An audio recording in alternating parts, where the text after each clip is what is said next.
প্ৰত্যেক বছৰত যিমান পদ খালী হ'ব সেই বছৰতে আমি নিযুক্তিৰ ব্যৱস্থা কৰিব লাগিব যে ভাৰতৰ ভিতৰত অসম এনেকুৱা এখন ৰাজ্য য'ত চাকৰি পাবলৈ 1 টকাও তাকো ঘোষ দিব নালাগে, তামোল পাণ এখনো খুৱাব নালাগে। মাত্ৰ পৰিশ্ৰম আৰু কষ্টৰ মাজেৰে আজি আমি চৰকাৰী চাকৰি পাব পাৰোঁ। 1 লাখ চৰকাৰী চাকৰিৰ কথা মই কৈছিলোঁ। আমাৰ অসমত বিৰোধী পক্ষৰ পৰা আৰম্ভ কৰি সাংবাদিকৰ পৰা আৰম্ভ কৰি আমাৰ দলৰ ভিতৰতো আলোচনা হৈছিল যে এইবাৰ হিমন্ত বিশ্ব শৰ্মা ফচি যাব, কাৰণ 1 লাখ চাকৰি ক'ৰ পৰা দিব, 1 লাখ চাকৰি কেনেকৈ দিব, আৰু যদি 1 লাখ নহয় 20,000 চাকৰিও যদি দিব খোজে, চাৰিওফালে দুৰ্নীতি হ'ব, টকা পইচাৰ বজাৰ হ'ব, আৰু চৰকাৰখন ৰাইজৰ মাজত অপ্ৰিয় হৈ পৰিব। চৰকাৰ গঠন হ'ল, অসমৰ মুখ্যমন্ত্ৰীৰ মই দায়িত্ব ল'লোঁ। প্ৰথম দিনাখনেই আমি কেবিনেটত আলোচনা কৰিলোঁ যে আমি 1 লাখ চৰকাৰী চাকৰি দিব লাগিব। তেতিয়া ৰাজ্যৰ মুখ্য সচিব আৰু আন সকলোৱে মোক ক'লে যে ছাৰ 1 লাখ পোষ্ট আমাৰ মাজত নাই, আমি 1 লাখ দৰমহা কেনেকৈ দিম, আৰু 1 লাখ ল'ৰা ছোৱালী যদি আমি চাকৰি সৃষ্টি কৰোঁ তেতিয়াহ'লে আন উন্নয়নমূলক কাম কৰিবৰ কাৰণে আমাৰ হাতত কোনো টকা পইচা নাথাকিব। মই কৈছিলোঁ যে আমি চেষ্টা কৰোঁ, আমি আগুৱাই যাওঁ, লাহে লাহে আমি আগুৱাই গৈ থাকোঁ, আৰু আমি যিমান দূৰলৈকে যাব পাৰোঁ আমি যাবৰ বাবে আমি চেষ্টা কৰিম। মই তেওঁলোকক কৈছিলোঁ যে পুলিচত ভেকেন্সি থাকিব নালাগে, পুলিচক আমি 0 ভেকেন্সি, তাৰমানে প্ৰত্যেক বছৰত যিমান পদ খালী হ'ব সেই বছৰতে আমি নিযুক্তিৰ ব্যৱস্থা কৰিব লাগিব।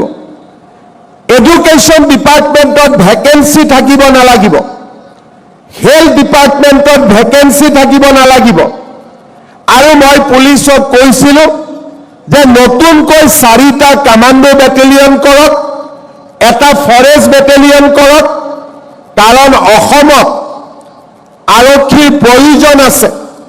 CRP BSF আমি অসমত আইন শৃংখলা ৰক্ষা কৰাতকৈ আমাৰ নিজৰ ল'ৰা ছোৱালীক আমি পুলিচত লৈ যাম, আৰু তেওঁলোকৰ জৰিয়তে আমি আইন শৃংখলা ৰক্ষা কৰিম। লগতে মই তেতিয়া DGPক কৈছিলোঁ যে যদি এবাৰ আমি নিকা নিযুক্তি দিব পাৰোঁ, ল'ৰা ছোৱালীবিলাকে দৌৰিব আৰম্ভ কৰিব, পৰিশ্ৰম আৰম্ভ কৰিব, আৰু অসম পুলিচৰ লগে লগে আমাৰ ল'ৰা ছোৱালীয়ে CRP BSF সেনা বাহিনী অগ্নিবীৰৰ বাবেও নিজক সাজু কৰিব।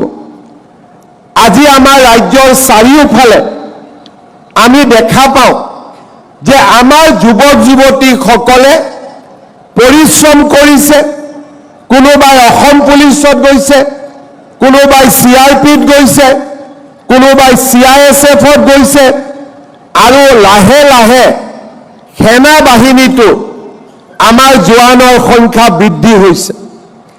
বিধানসভাত আমাৰ বিৰোধীসকলে মোক উপলুঙা কৰিছিলে যে 1 লাখ চাকৰি হ'লে নাম ঠিকনাবোৰ আপুনি আমাক দিব। মই মনতে ভাবিছিলোঁ যে 2021 চনত 22 চনত মোক আপোনালোকে উপলুঙা কৰিব, কিন্তু 2025 চন 26 চন পাওঁতে পাওঁতে আপোনালোকে এই কথাবোৰ পাহৰি যাব। আজি মই গৌৰৱেৰে সৈতে ক'ব খোজোঁ যে আমি 1 লাখ চাকৰি দিম বুলি কৈছিলোঁ, এতিয়ালৈকে আমি 1,35,000 ল'ৰা ছোৱালীক আমি চাকৰি দিলো আৰু আজি এই 5,000 চাকৰি যোগ হৈ যোৱাৰ লগে লগে চাকৰি 1,40,000 পাৰ হ'বগৈ আৰু আজি আমি গৌৰৱেৰে সৈতে ক'ব পাৰো যে ভাৰতৰ ভিতৰত অসম এনেকুৱা এখন ৰাজ্য য'ত চাকৰি পাবলৈ 1 টকাও কাকো ঘোষ দিব নালাগে, তামোল পাণ এখনো খুৱাব নালাগে, মাত্ৰ পৰিশ্ৰম আৰু কষ্টৰ মাজেৰে আজি আমি চৰকাৰী চাকৰি পাব পাৰোঁ। আৰক্ষীৰ পৰা মেজিষ্ট্ৰেটলৈ, আৰক্ষীৰ পৰা শিক্ষকলৈ, আৰক্ষীৰ পৰা কৃষি বিষয়া ডক্টৰলৈ চৰকাৰী চাকৰিৰ নামত আমি এটকাও কাকো ঘোষ দিব নালাগে। আজি আমি চাকৰি পাইছো, আজি আমি চাকৰি পোৱা যুৱকসকল যুৱতীসকল আমাক দেখা পায় আৰু আন 10 জনে পৰিশ্ৰম কৰিবলৈ শিকিব। কেইটামান দিন আগত মই ক্ষেত্ৰীলৈ গৈছিলোঁ, ইয়াত আছে 2জন ল'ৰাই পুলিচত চাকৰি পাইছে আৰু 15 জনক দৌৰোৱা প্ৰেক্টিছ কৰাই আছে যে অহাবাৰ বাকীসকলেও পাব লাগিব। তাৰ মানে আমাৰ গাঁৱৰ সফল প্ৰাৰ্থীসকলৰ আজি 10জন ল'ৰাক অনুপ্ৰাণিত কৰিব পাৰে। আপোনালোক আজি এজন এজন আদৰ্শ যুৱক যুৱতীলৈ ৰূপান্তৰ হৈছে, কাৰণ যোৱা 3 বছৰত আপোনালোকৰ কোনেও মদ খাম তাক চিন্তা কৰা নাই, কোনেও বেয়া ৰাস্তাত যাম তাক চিন্তা কৰা নাই। ৰাতিপুৱা 4টা বজাতে টোপনিৰ পৰা উঠি মাত্ৰ ফিল্ডত দৌৰি আছে যে আমি পুলিচত চাকৰি এটা পাব লাগিব। আমাৰ গাঁৱৰ পৰিৱেশবিলাক ভাল হৈছে। এতিয়া গাঁৱত গ'লে মোক ল'ৰা ছোৱালীয়ে কয়, গুৱাহাটীৰ পৰা আমি অনুভৱ কৰিব নোৱাৰো গাঁৱৰ সমাজত অহা পৰিৱৰ্তন। মোক ল'ৰা ছোৱালীয়ে কয়, মামা ষ্টেডিয়াম লাগে। মই সুধো, তই বাবা খেলিবি নেকি? বোলে নহয় মামা, পুলিচৰ কাৰণে দৌৰিব আমাক ষ্টেডিয়াম লাগে। আজি গাঁৱত আমাৰ বিশ্বাস এটা নতুন পৰম্পৰালৈ পৰিণত হৈছে। অসমত এতিয়া কোনেও ভাবিব নোৱাৰে যে চাকৰিৰ কাৰণে মামা থাকালৈকে কোনোবাই 1 টকা ল'ব আশা কৰিব।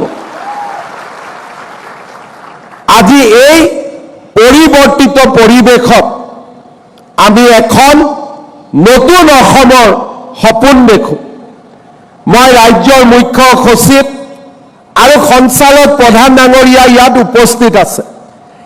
এতিয়াও আমি দেখা 2-এটা সমস্যাৰ কথা মই অৱগত কৰিব খোজো। আমি যেতিয়া বিনামূলীয়া পৰিশ্ৰম কষ্টৰ মাজেৰে ল'ৰা ছোৱালীবিলাকক চৰকাৰী চাকৰিত পঠাই দিওঁ, ট্ৰেজাৰীলৈকে গৈ NPS নম্বৰটো ল'বৰ কাৰণে তেওঁলোকে ঘোষ দিব লাগে।